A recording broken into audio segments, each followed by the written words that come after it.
This month's Pages at Heart Design Team Guide features the gorgeous Season of Elegance DSP, Designer Series paper. One side features the gold foiling and the other side does not. Still gives you a gorgeous pattern and really just increases your options for creativity. Aren't these stunning? I absolutely love the gold foiling, but I also love the backside that doesn't have them. Here's one that has like a striping. This to me looks like icicles kind of melting. Absolutely gorgeous. Or it could be used for beach pages. Who knows? And then this one as well. This workshop features some Cricut cuts, especially for titles, and I've also incorporated print then cut images. If you're not familiar with print then cut, it's the easiest type of Cricut cut there is. Basically, you need a printer, and I use my 8.5 by 11 printer. I don't have a 12 by 12. Just cut my cardstock down to fit and then run it through the printer. Cricut will guide you on when to print it and then when to cut it. When you take it out, you'll have these little lines around your images, and one of them will have this little arrow up in the top left corner. That indicates where to place it on your mat. So you'll take that arrow and put it right up in this top left corner. The Cricut light will then begin to read, and it will read just the black marks. It will not be able to read the images, just the black lines, and that tells it where it is to cut. So you can see it comes out of your printer like this, and then after Cricut cuts it, you're left with the negative space here. Let's walk through the layouts to see if there are any tips or tricks I can share with you or techniques to explain. This first one features the top part has the DSP with the gold foiling showing, and then the bottom half is the reverse side to just kind of focus on the title mainly so that it doesn't compete with that gold foiling in the background. We have some Cricut cuts again for the holly leaves and berries and the title. If you do not have a Cricut, please feel free to substitute your own dies and fussy cut images, whatever you would like to fill that space. The Cricut cuts for the leaves and the berries will be 2 layered. So there's a lighter bottom layer and a darker top layer. So you'll just put those together to finish the image. And then on the title, I cut it out twice, once in black and then again in gold. So I have the Mary, I'll just put it here so you could see a little easier. And initially I was going to just stick with the black. There's black accents around the mats, the photo mats here. But then I decided I wanted to bring some of that gold foiling down to the bottom as well. So I cut the same image out twice. You feel free to use either one if you prefer to use one or the other. But what I've done is I've incorporated a kind of a shadowing technique where you cut out the same image twice, and then you slightly, I'm going to overlap them and then slightly up and to the left creates kind of like a black shadow underneath. Not sure how well you can see that on the screen here, but basically that's what I've done with the title. Feel free to use either one or to go ahead and do that offset to get that shadowing effect. In addition, I've used some of this gorgeous cherry cobbler and gold trimmed ribbon. It is super soft, very easy to tie if you're using it for bows or to wrap around. On your layout, it is completely optional. So you can include it across this black strip in the center, or you can leave it off, or you could add one of the red cardstocks, the cherry cobbler or the real red. If you're using the ribbon, I just added a glue dot to the back to hold it in place. I also added a few glue dots in the centers here just to kind of tack it down to keep it from sliding or moving. What else can I tell you? So there is this little sentiment here comes from the Christmas labels stamp set and die set. So there's a coordinating die that has all the little frames to coordinate with your stamped images. So this one is Be Merry just in black ink. And I've also just kind of brought in the background here. I apologize, I got a phone call on my phone that I happen to be recording on. So over here I have one of my favorite dies. It's the Spotlight on Nature, and it's one of those essential dies that you can use on any project. And there's so many different circles and patterns in here. So I've just tucked a little one under here just to kind of frame and highlight that sentiment there. I'll pick that up so you can see what I'm talking about a little better. And I did use the gold foil paper. Now up at the top here is a print and cut image. It's a 3x3 size, so you can just incorporate it on your layout. Now at the time I designed this, I used a 3x3 flip flap and they were available. However, they have recently sold out. Stampin' Up! Will begin to carry their own line of flip flaps, and I believe that will be soon, but I have no idea what size or exactly when. So once those are available, you could add this to your layout at a later time. Or if you have some in your stash, you can add those in. Again, this would be optional to put here, or if you'd rather use that for your photos, that's totally fine. The beauty of a flip flap is that you can add even more underneath. So I've got a, you can put your journaling or a photo up here and include this little highlight underneath, or you can have journaling underneath with more photos. You can just incorporate so much more with private journaling or more photos without making your layout look cluttered. So once these are in stock again, I encourage you to stock up because you will love using them. And I'll show you in just a moment how to use them. Another thing you'll notice in this workshop is that I've tried to maximize the use of paper. So in this case, this photo mat, this gorgeous foil paper is just going to waste. Only a little bit is showing around the edges. So I used another Cricut cut on another page to cut out of the center of that. So you'll see a few of those where there's cutouts from the center, but they are totally covered once you add your photo mats or your photos. Let me show you really quick how to do the flip flap.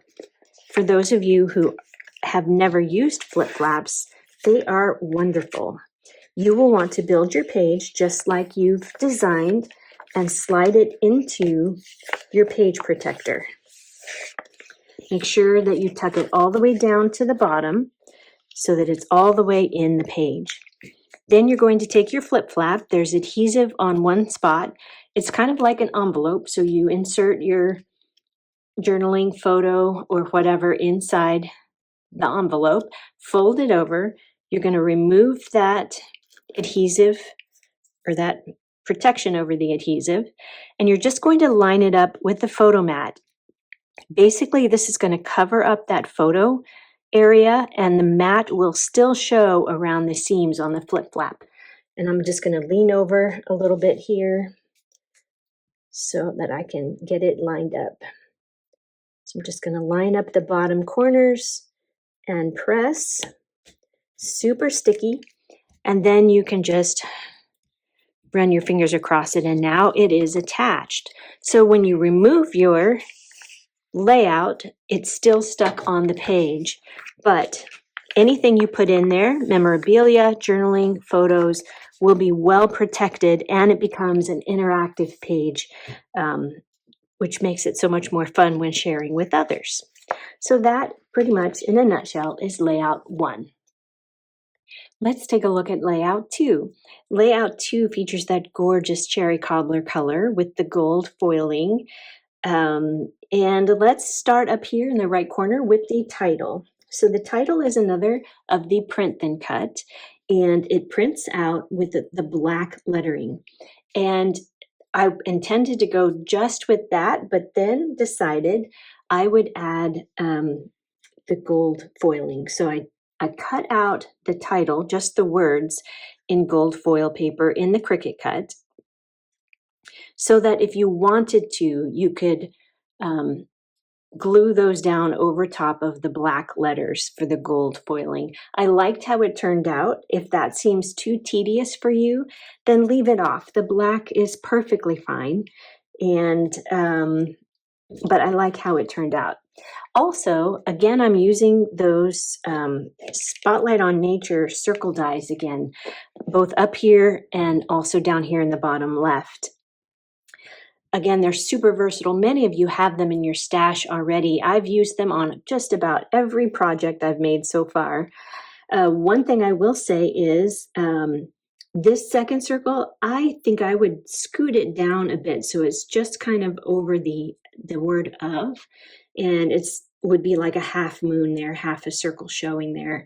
I just think it rather than having two big circles here, but once I glued it down, I would tear my paper to try to move it. So just thought I'd pass that along. Another thing you'll notice on the print and cut, it already has red berries.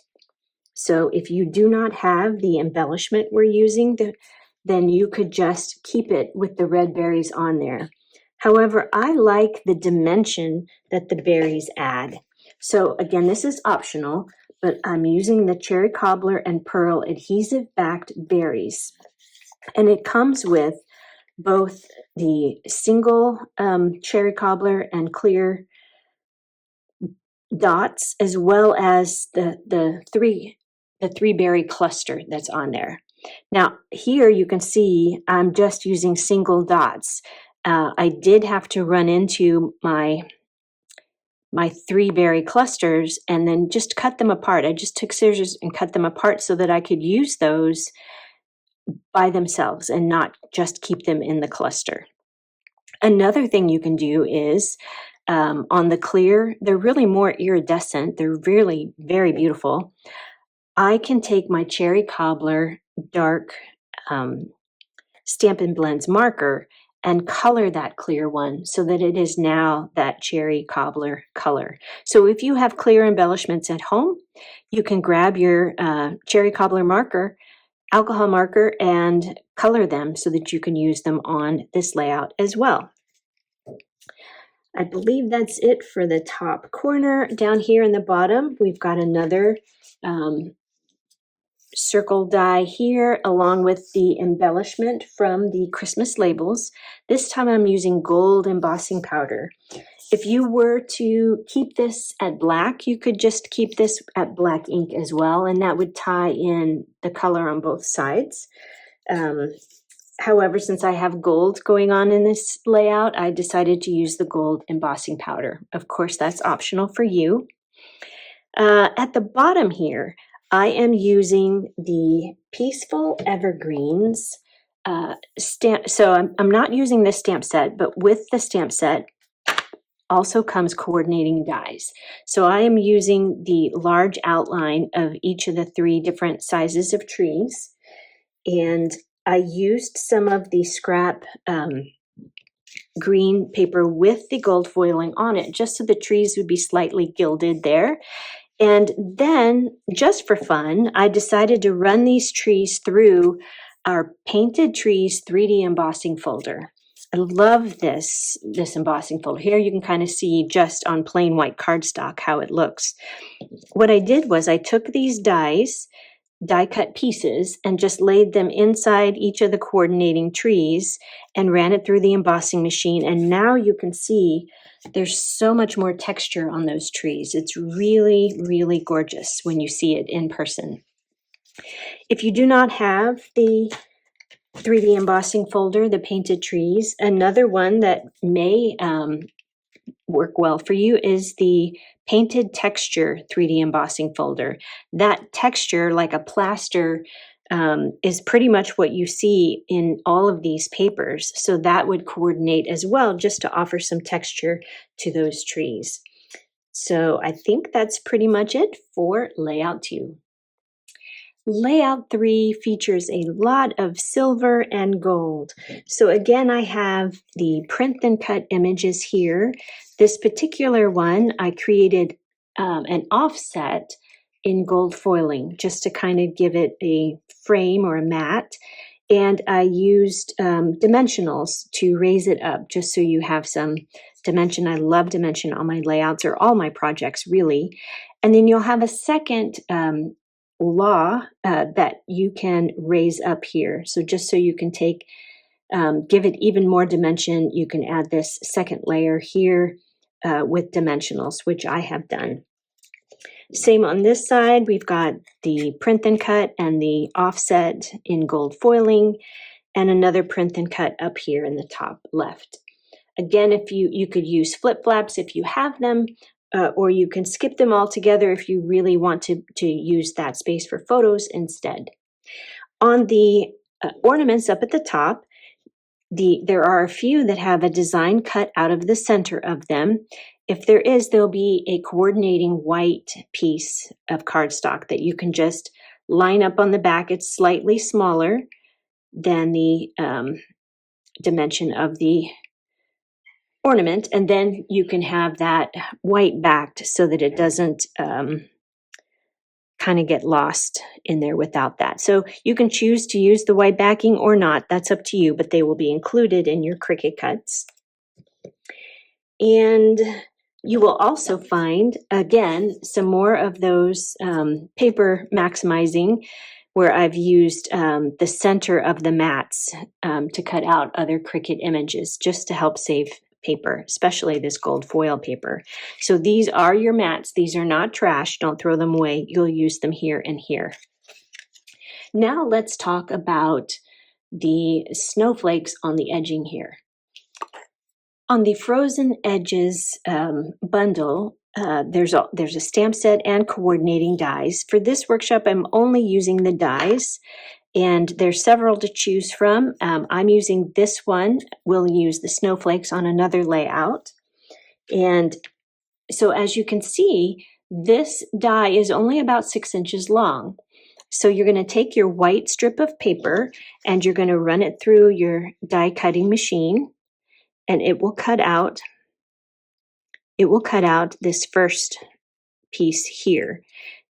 You will have plain white cardstock where it left off. Simply turn it around and cut it again a second time, and just butt up the edges where they come together.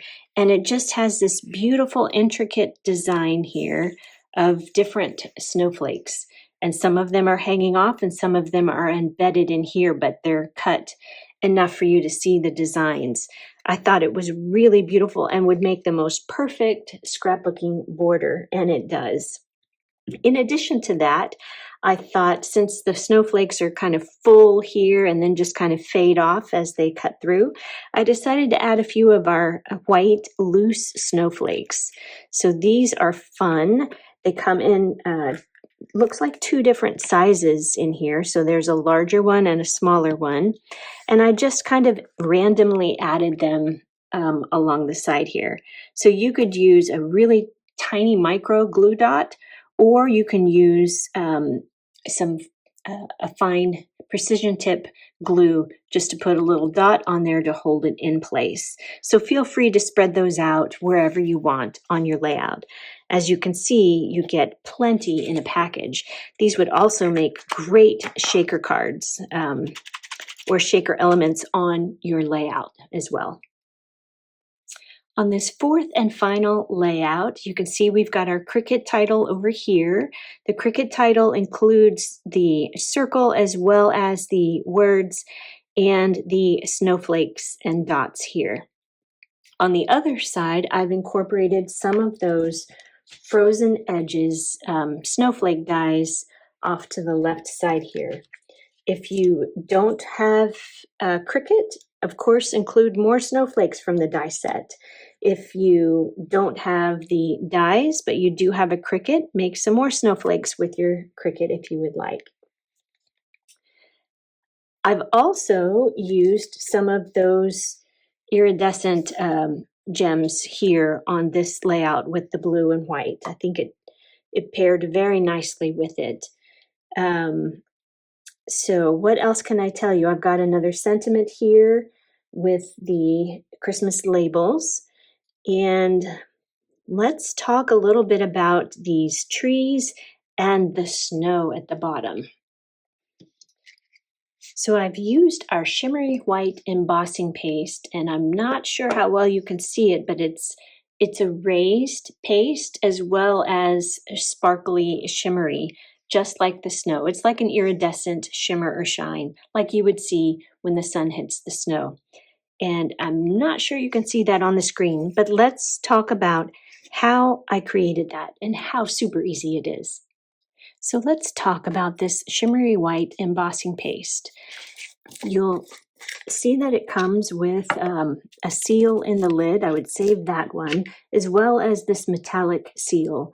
And I've kept that partially attached as well. This, when exposed to the air, obviously will dry, and I don't want it to dry up in the jar. So I want to keep it, airtight as much as possible. So you can see it's still very much very soft and easily spread, like frosting. So I'm just going to be taking a little bit. I don't need a lot. And I'm just going to spread some on here. So this is probably too much. Let me get a little bit. And I just want to put a layer of frosting, glistening snow on my tree. Now you can see that the paste is covering up those holes, but don't worry, I'll show you in just a minute what we're going to do about that. Just want a thin layer, just enough to sparkle and maybe a little bit to show dimension, but you don't want it to be too thick. It is wet and it will dry. And then I typically use my tweezers to pick this up, but they are in a box somewhere. So I'm just going to lift it up carefully. Remember, it's wet. And set it aside now to dry. You can see here the leftover in the background. Just going to take my spatula and scoop that up and put it back in the jar so that I can use it again. So I can continue on with the rest of the trees with that as well. So for the bottom, the snowy bottom, I'm going to take just my white strip of paper and begin to tear it, probably about 1/4 of an inch or so. And just like the snow on the ground, it doesn't go straight across. There may be some mounds and hills. Just randomly tear across your bottom. Then we're going to take the same palette knife and embossing paste and create that snow-covered ground on our scrapbooking layout. So I'm just going to, we may need a little bit more this time. We've got a little more real estate to cover here, but I'm just going to be spreading that around. Make sure you can see. And create some texture. So I don't want it to be flat and smooth. I want it to show like the wind has blown a little bit. So I'm just taking the back here and spreading it on like frosting on a cake, but then going back and adding some wind-blown texture.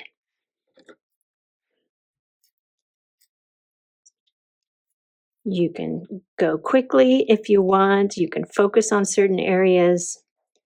I'll just do about half of this. You don't need to see me do the whole thing. Again, I'm going to scrape off any excess and cover that back up again. And I will want to lift this right away. If you allow it to dry, it may tear when you go to lift it. But this right now is heavy because it is wet. So I'm just going to set that aside in a clean space again to dry. And once it's dry, then it will become more stiff and I can adhere it to the bottom of my page. Let me go ahead and tightly seal this up again. Then what I'm going to want to do is clean my tools right away. So my glass mat, I can just take this wet wipe and clear up this area here. If you do allow it to dry, it will just scrape, it'll flake off. Just scrape with your fingernail to flake it off.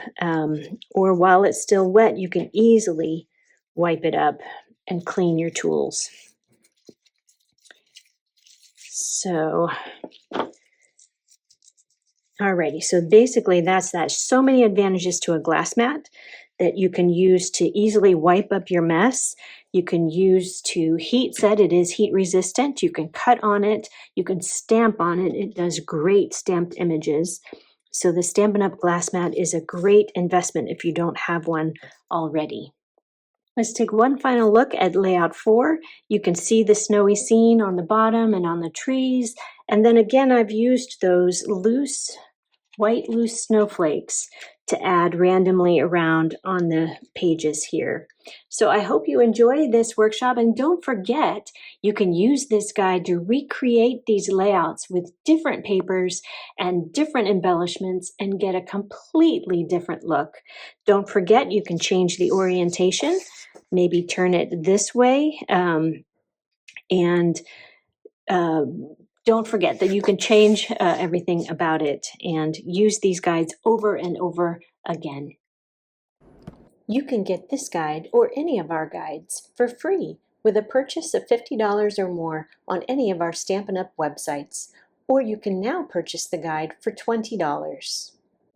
We hope you enjoy this new offering from the Pages at Heart design team.